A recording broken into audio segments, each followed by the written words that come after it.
Welcome back to our conversation with State Senator Nick Collins of South Boston. As the senator from South Boston, he hosts the annual South Boston St. Patrick's Day breakfast. But let's turn to some somewhat more serious topics here, Senator. State Auditor Diana DiZoglio, as she promised during her campaign, is moving forward with plans for an audit of the legislature that would be the most far-reaching scrutiny ever. Now, do you support that?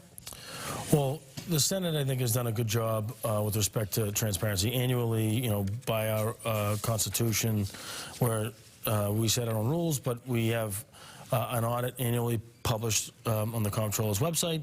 Our committee votes are public. Everything done by the Senate is done with public journals, online, live streaming, along with, the move made, with the support of the Senate to ban the use of NDAs in the Senate, which is something I think speaks to the transparency.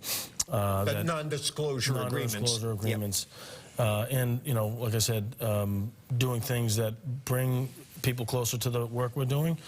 So, I think that the Senate's already leading the way as it relates to transparency. And, we're going to follow the letter of the law. There seems to be a lot of defensiveness in the initial reaction from both branches toward this. Why? I believe that, anytime we're pursuing challenges to, existing policy and practice, there's going to be a reaction, particularly when, as I said, in the case of the Senate, we're leading the way as it relates to transparency. By law, we have to put forth an audit on the Comptroller's office. But I think, there's going to be many healthy debates on Beacon Hill this year, and this is one of them. All right. Senator, you and other South Boston officials have been in a kind of an ongoing dispute with the management of the Massachusetts Convention Center Authority over their plans for several parcels adjacent to the main hall that were supposed to be used for mid-price hotel development, but the management now wants to pursue other forms of development. What's at stake here, and what do you want the governor to do about it?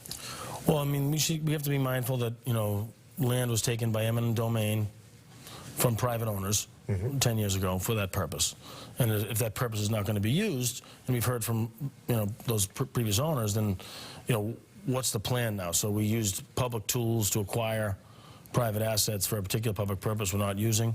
I mean, I think we need to be looking at making the convention center more competitive with the mid-priced conventions, as you pointed out. The need for that is an expansion along with additional mid-priced hotels. I think that a lot needs to be cleaned up at the convention center, and I mean, talk about transparency.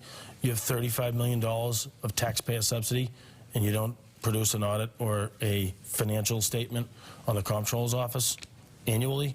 That's got to change. Do you want the governor to make a change in the management at the authority?